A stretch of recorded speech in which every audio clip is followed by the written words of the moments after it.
Festival of Twenties, sebuah festival di mana suara bertemu, cerita terhubung, dan pelajaran dibagikan.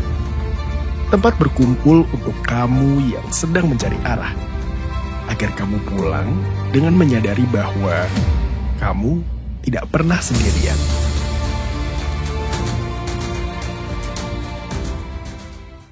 Halo, selamat sore semuanya. Oke, perkenalkan nama saya Sabrina Maida. Saya seorang psikolog klinis. Wow, banyak banget teman-teman di sini. Usia 20-an, usia yang katanya lagi lucu-lucunya, usia yang katanya lagi mencari, aku tuh maunya apa ya? Kalian kalau ketemu orang yang usia 30 tahunan gitu ya, apa sih yang dipikirin? Hebat banget gitu ya. Kapan aku sampai ke sana? Oke, kita mulai.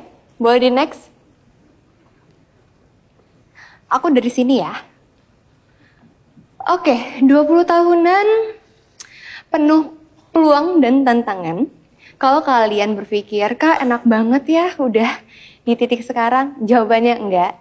Kalau aku boleh flashback, aku sampai di titik ini pun enggak yang diem aja gitu ya. Di usia 20 tahunan itu ada momennya aku juga bingung, gue mau ngapain ya ke depan nanti? Gue bisa kayak apa ya? Ih gila, orang-orang udah keren-keren banget nih. Di usia 20 tahunan juga, aku mulai kuliah untuk magister profesi. Jadi kalau misalkan teman-teman yang sekarang lagi kuliah S2, go ahead, kejar mimpi kalian. Nggak cuma sampai situ aja. Abis kuliah profesi mikir lagi, mau kerja di mana ya? Aku jadi apa ya? Kayak gitu. Ada strugglingnya untuk nyari kerja? Ada. Tapi bukan untuk aku kerja di mana, tapi apa yang bisa aku lakukan? Berkarya seperti apa? Sampai akhirnya, aku bekerja di beberapa tempat dan aku memutuskan untuk bekerja di Fasiankes atau fasilitas kesehatan. Aku kerja di Puskesmas. Di situ aku belajar dan menyadari bahwa enak ya ketemu person by person. Dan abis aku kerja di Puskesmas, I built my own clinic and then now aku juga menjadi a book writer. Boleh di next? Kak 20 tahunan itu ngerasainnya apa sih? Kalau boleh di flashback gitu ya. Sama kok sama kayak kalian. Bahkan klien-klienku juga menyatakan, aku bingung, aku takut salah langkah, aku gak tahu harus ngapain, takut nanti orang tua kecewa, takut mengecewakan orang-orang yang aku sayangi, bahkan takut ke diriku sendiri kalau aku gagal. Membandingkan diri sendiri kalau misalnya aku bisa nggak ya kayak orang-orang hebat di luar sana. Kayak gitu.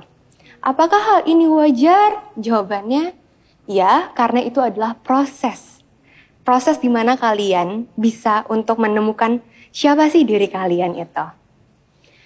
Banyak orang yang tahu, bahkan kayaknya aku pengen ini deh. Tapi mereka itu nggak tahu bagaimana caranya sampai ke suatu tujuan. Aku pengen, tapi aku nggak tahu gimana caranya. Makanya arah itu penting. Sama seperti kita punya kompas dalam diri kita. Boleh di next. Boleh bantu next? Boleh di next lagi? Kalau misalnya, kalau aku bilang, kita butuh apa sih Kak Sabrina? Kita butuh amunisi apa untuk aku nih yang umurnya 20 tahunan? Boleh di next nggak teman-teman? Aku akan ngebagi ini menjadi 3 bagian. Bertumbuh, berjalan, dan berinteraksi. Bertumbuh artinya sama seperti tumbuhan. Kita adalah bibit unggul, ya. Kita bertumbuh untuk diri kita sendiri, mengembangkan diri kita, baik secara emosional, intelektual, maupun spiritual. Kita bertumbuh. Berjalan, kita seperti melangkah. Kita harus tahu tujuan hidup aku tuh apa ya? aku tuh mau seperti apa ya ke depannya ya. Kadang ketika kita berjalan, kita tuh bingung. Aku nggak tahu lagi Kak, aku maunya apa. Aku bingung. Kayak gitu. Makanya kita selain kita bertumbuh, berjalan, kita juga butuh berinteraksi. Build connection, gitu ya. Ketemu teman-teman, sama seperti kalian yang datang ke sini, gitu ya. Ketemu dengan banyak orang. Build connection. Jadi, ketika kita punya hubungan yang bermakna, kita pun akhirnya punya koneksi satu sama lain. Boleh di next, kita akan ngomong tentang bertumbuh. Personal vision crafting. Pernah nggak kalian mikir atau bahkan bertanya ke diri kalian sendiri, aku tuh hidup untuk apa ya? Aku tuh di sini tuh mau ngapain ya? Bener nggak sih langkahku? Kalau nanti di depan gagal tuh gimana ya? Kalau nanti salah lagi gimana? Pernah ada yang ngerasain kayak gini? Kalau kalian pernah ngerasain kayak gini, kalian juga perlu punya yang namanya personal vision. Apa sih? Kalau dalam psikologi itu ada yang namanya gambaran hidup, ya. Jadi ketika kita punya arah, kita tuh punya tujuan, punya langkah. Jadi kita bisa membuat step by step diri kita tuh mau ngapain. Aku selalu bilang bahwa jangan pernah takut untuk melangkah. Karena kenyataannya, kebanyakan orang takut untuk melangkah. Karena pernah ada pengalaman gagal sebelumnya. Gagal tuh hal yang sangat-sangat wajar. Ketika kalian gagal, artinya kalian belajar. Kalian belajar untuk memulai lagi hal yang baru. Belajar lagi untuk, oke, kemarin langkahku di sini salah. Maka aku belajar lagi di langkah yang sini. Tapi nanti kalau di depan aku nggak berhasil gimana? Karena hidup harus berjalan, maka jangan pikirkan kalau gagal. Tidak. Tapi kita terus bertumbuh dan belajar. Boleh di next? Gimana caranya supaya aku tahu nih my personal vision tuh seperti apa? Aku membuat beberapa langkah. Pertama adalah reflection diri. Kita tanya ke diri kita sendiri. Kita merefleksikan diri. Apa sih yang aku sukai? Apa sih kelebihan dan kekurangan yang aku miliki? Kak, banyak banget kekurangan aku. Kayaknya aku nggak punya kelebihan deh. Padahal sebenarnya kita punya kelebihan. Tapi memang ternyata kita akan lebih mudah melihat sisi kita yang negatif. Makanya kita butuh untuk seseorang atau bahkan diri kita sendiri. Compassion. Ketika aku punya kekurangan, aku juga punya kelebihan. Kedua, goals, tujuan. Berarti kita boleh bermimpi? Boleh banget. Siapa yang larang kita nggak boleh bermimpi? Kita boleh banget punya tujuan yang besar dalam hidup kita.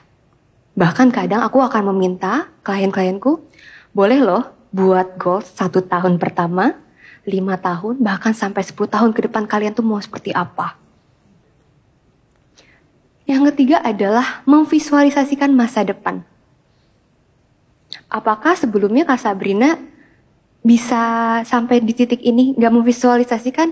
Jawabannya aku bahkan dulu di usia seperti kalian, tua banget ya gue ya. Aku pernah memimpikan aku punya kantor sendiri ya, di suatu gedung besar. And I did it.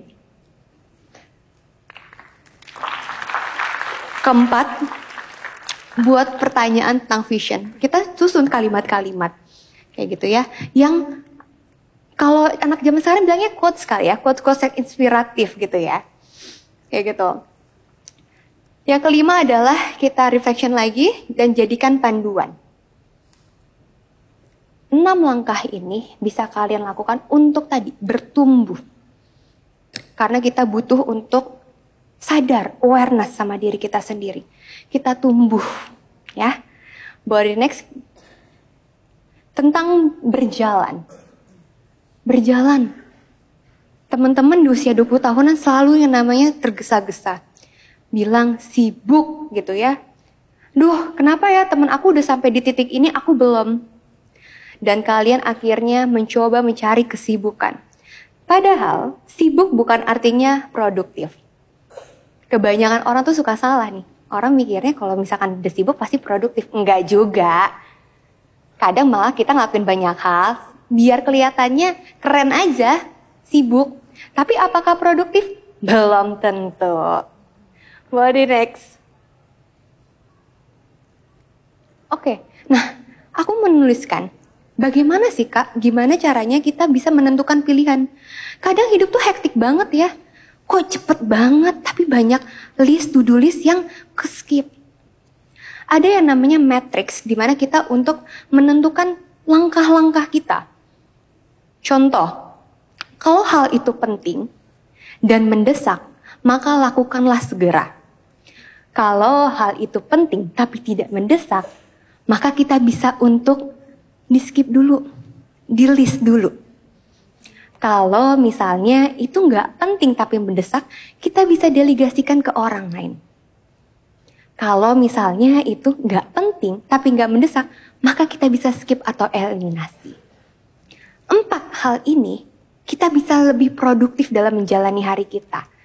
Di usia kalian, ya kalau kalian punya banyak kerjaan, tugas gitu ya, kalian bisa membuat seperti ini. Jadi nggak semua hal harus kalian lakukan blek gitu ya. Terus nggak ada yang selesai sama sekali. Kadang lebih baik kita bisa fokus sama satu hal, tapi kita selesaikan sampai habis. Boleh di next? Next lagi? Boleh di next lagi? Ketika kita berkomunikasi, tadi aku ngomongin tentang yang namanya bertumbuh, berjalan, berinteraksi. Berinteraksi aku akan mengambil tentang empati. Gimana kita bisa mendengarkan seseorang tanpa ngejudge, tanpa harus tadi ya, membuat mereka tidak nyaman, tapi kita belajar untuk bisa merasakan. Ini yang dinamakan empati. Body next. Kesalahan komunikasi yang sering banget terjadi adalah kita berbicara untuk cuman pengen ngomong, pengen didengar. Kita ngomong tapi cuman berbicara aja, nggak ada isinya.